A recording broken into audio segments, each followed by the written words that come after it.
Today we're talking about the special cases with factoring. This is lesson 8-7.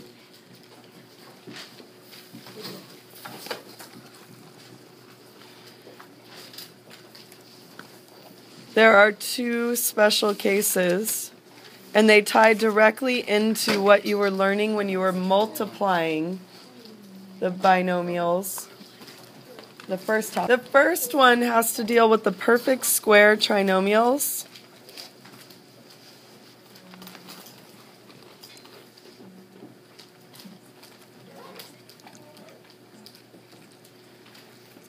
These were the ones when you were multiplying them out where you had the same exact thing twice and you had to write it twice and multiply it out. Does anyone remember what happened to that middle term all the time on those? Okay, these can be factored using the diamond and the rectangle you've already been using. But what you're going to find is that sometimes these perfect square trinomials are giant numbers. And you had a couple on your homework last night that were pretty big numbers. Took a little while to figure those out. So if you know this shortcut, when you see it, you can check for this and it will eliminate some of the extra work on some of these. So all of you know how to put that into a diamond and a rectangle and figure out the answer. But we're not going to use the diamond and the rectangle all the time on these. So we'll start with the diamond and rectangle just to prove that it can be done. So what are we going to underline? X squared and 16. X squared positive 16. What goes at the top of our diamond? 16x squared. Positive 16x squared. What goes at the bottom? Negative. Okay, what are our signs going to be in the diamond?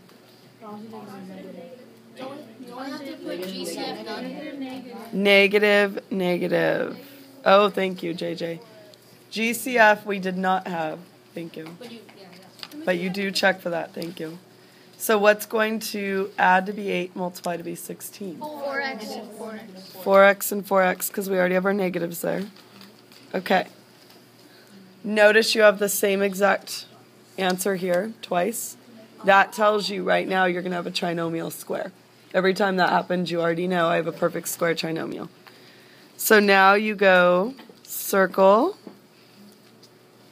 cross those out if you need to. You have x squared subtracting 4x, and adding 16.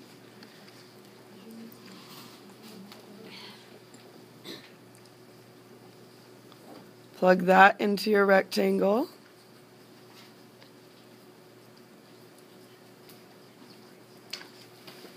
So we're going to pull negative factors out with each of them because that's how we get negative times negative positive there. And then negatives here. So what's your common factor? What's your common factor right here? 4. What's your common factor here? X. Common factor? X. And common factor. 4. Notice you have the same binomials twice. The same binomial factor twice. It's because it's a perfect square trinomial. So your answer is x minus 4 times x minus 4, which you have also learned to write as what? I did that on my X minus 4 squared. squared. I'm going to give you the shortcut now. So, or, is it a trinomial square?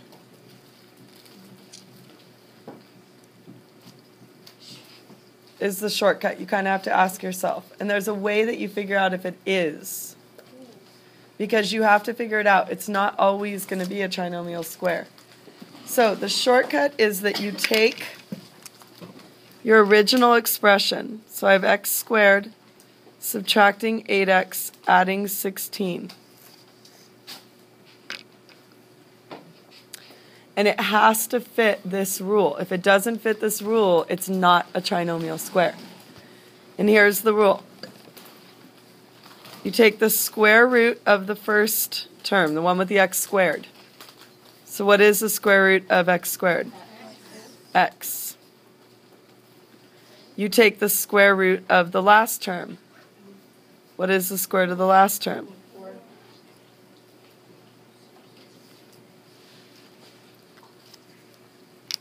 You multiply those together. So 4 times x equals what? 4x. And then, if you remember, those middle terms, when we were multiplying them out, always doubled. So you take this and you double it. Yeah. Well, you need to know about it. What is 4x doubled? Okay. Does this match? Don't worry about the sign. Does this match the term in the middle? Yes. If the middle term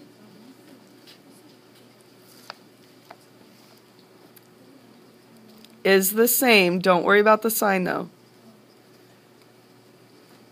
You have a trinomial square.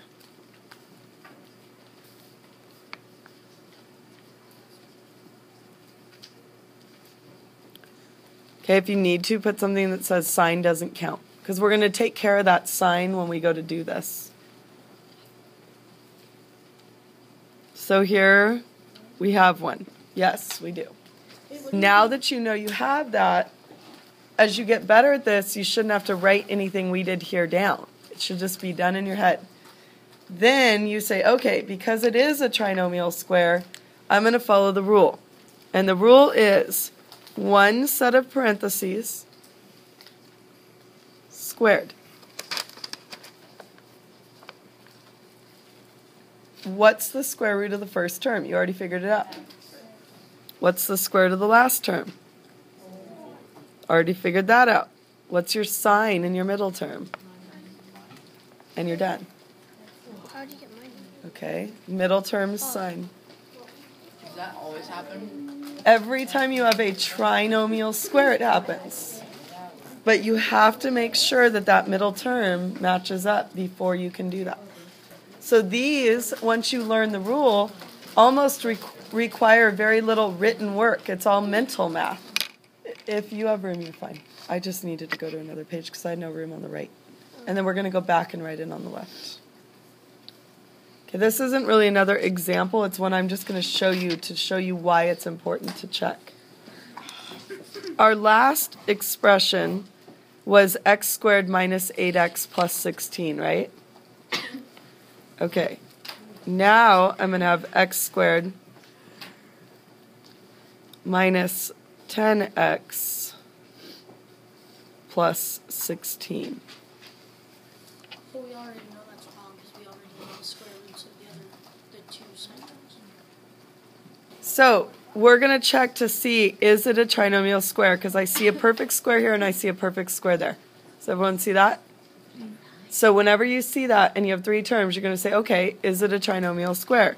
So I look here and I say, let's see. What's the square root of x squared? X, right? What's the square root of 16? 4. Then I go multiply those. So 4 times x is 4x. And I multiply that by 2 and I get 8x. Is it the middle term? No.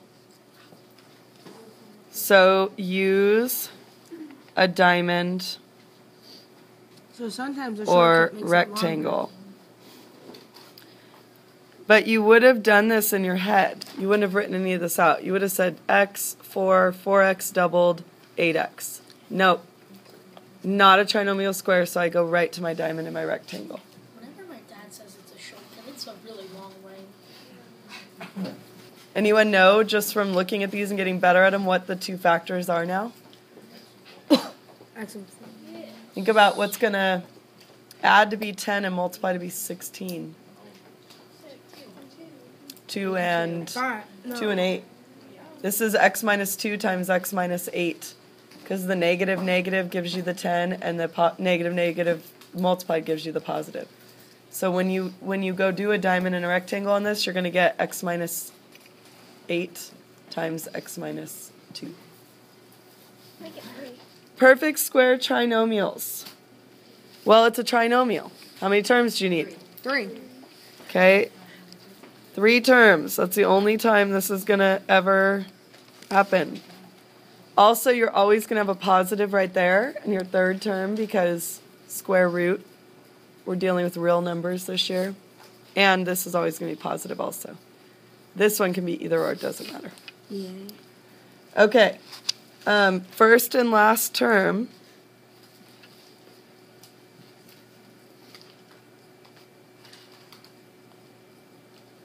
Must be perfect squares. That's where that negative ties in.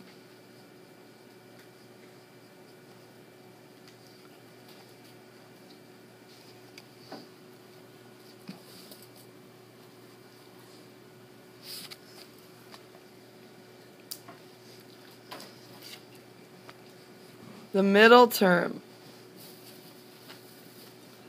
must be equal to, and now we're going to describe how we're finding that middle term. So what did you have to do to find out if the middle term was It correct? has to be double of You- the combined. You had to do what, though, first? What did you have to do? It must be equal to the middle. Square root. Square root of which terms? Both of them combined. First and last term.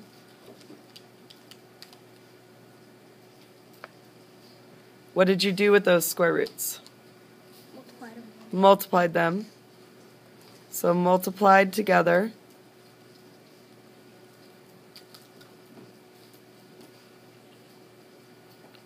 And then what'd you do with that answer? Multiplied by 2. And then doubled. Remember, not squared, doubled, which is times 2. Remember on that one, the sign doesn't matter. You're not looking at the sign, just looking at the actual coefficient and variable. If it is a trinomial square,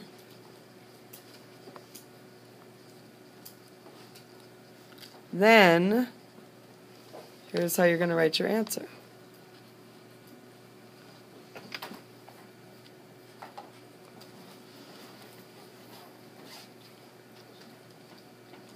You have one set of what? Parentheses squared. Okay, so you're going to have one set of parentheses squared. You can just set that up right away. Then what did we put at the front of that set of parentheses? Square root of the first term.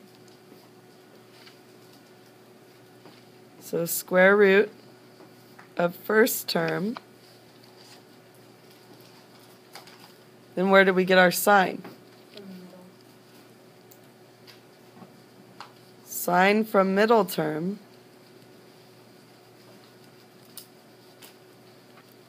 And then what did we get at the end? And then square root of last term. And it goes in that order. I just want you to see it one more time to help practice. So, first question I asked myself, JJ reminded us of, is what? Yeah. Do I have a GCF? Yes. Do I have a GCF? No. Okay. Do I have a trinomial square? Yes. Are you sure? Yes. Did you check it? Yes. How'd you check it? In my brain. What'd you do to check it? Divide. The square root. What'd you do here? Oh, yeah, it is. You took the square root of n squared and got what? N. You took the square root of 64 and got what? 8. And you multiplied them together and you got 8n. And 8n times 2 is 16n. So, yes. Oh, so it doesn't matter if it's Okay. negative or positive. Sign doesn't matter because we're going to take care of the sign in those parentheses. So you don't have to worry about that. So you set up one set of parentheses squared because you know you have it. What's the square root of n squared? And what's your sign going to be? And what's the square root of 64? 8. That's easy. When we're talking about square root of variables,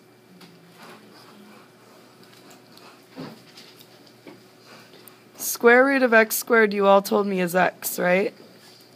What's the square root of x to the 4th? X squared. You split it in half. You split the exponent in half. What's the square root of x to the 6th? X to the 3rd. What's the square root of x to the 100th? Okay. What are all my exponents in these?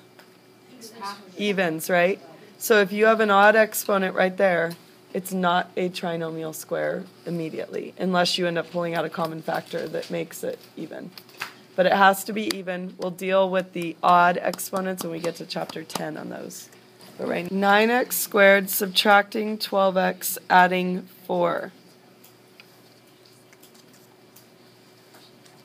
Easy, speezy, lemon, squeezy. Okay, so as I was writing it, I noticed I had a trinomial. And I also noticed I had positive, positive, and I noticed I had a perfect square and a perfect square. So because of that, I'm going to check it. First, I looked for a GCF. Is there a GCF? And then, is it a square? So I'm going to look. What's the square root of 9x squared? 3x times, what's the square root of 4? 2 gives you what? 6x plus 6x. And then 6x, what do you do to that? We'll double it. By 2, and what do you get? 12x. So it's is it a 3x minus trinomial square? Yes. Yes. 3x minus 4. Yes. So So would the answer be at the x minus? No, 3x minus 4, right? Or would it term. be the I got it right. So what's your square root of your first term? 3x? There you go. So you, Sign from the middle. you always multiply the 6x in this example by 2. You always multiply whatever these become, whatever the square root and square root multiplied together become, by 2, because you're doubling it. Or you could say add it to itself, if that helps you. Okay, and then what's the square root of 4? And that's your answer. And again, you could write it twice, either distribute or use the rectangle to multiply it to check, to make sure that's your answer. Now we're going to talk about the other kind, which were the difference of squares, difference of two squares. These are my favorite.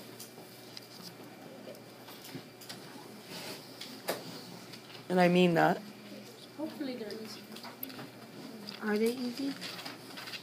I think they are. I think these are the easiest ones to factor.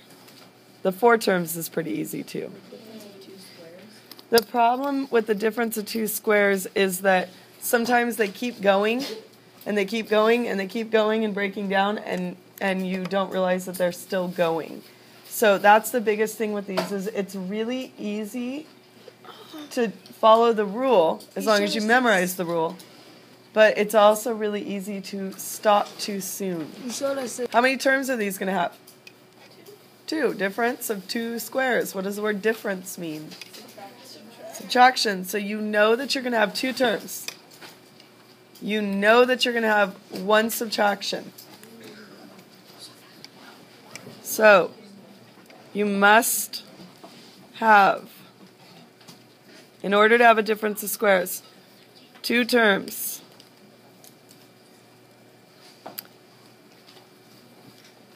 You must have subtraction. You have to be careful with the word subtraction, though, because typically these are set up in the form that I'm going to show you the examples in. But every once in a while, they like to throw the negative, which would be like the subtraction, in the front term. So it might say something like negative 6 plus x, well, negative 6 wouldn't work, sorry. Negative 9 plus x squared. And you have to think about commutative property. That means x squared minus 9. So you have to be aware of the squares either way. But typically the negative is after the first term. So 1 term must be negative.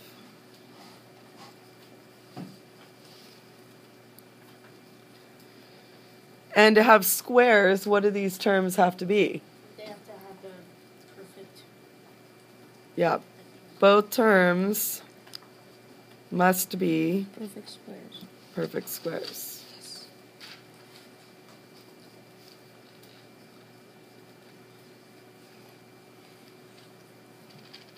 So if you do have this, then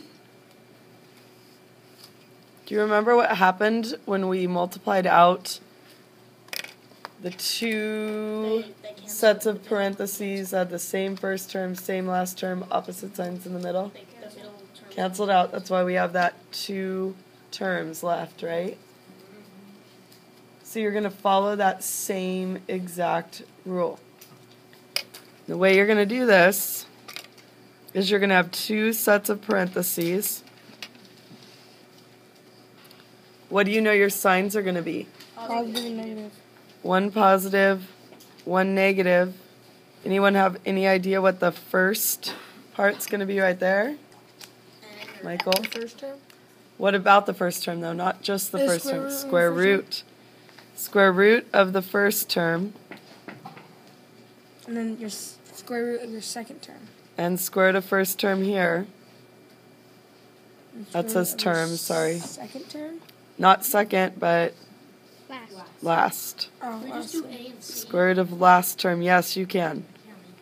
It says last term and first term. Sorry. This pen was a little thicker than I thought it was. It says square root of first term plus square root of last term times square root of first term minus square root of last term.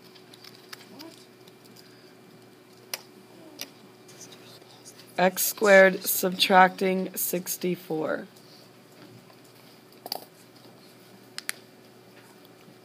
So that would be this.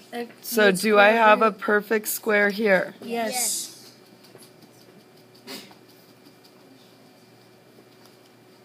So Yes. Do I have a perfect square here? Yes. Do I have a subtraction? Yes. Oh, yeah. Because you have to check for that.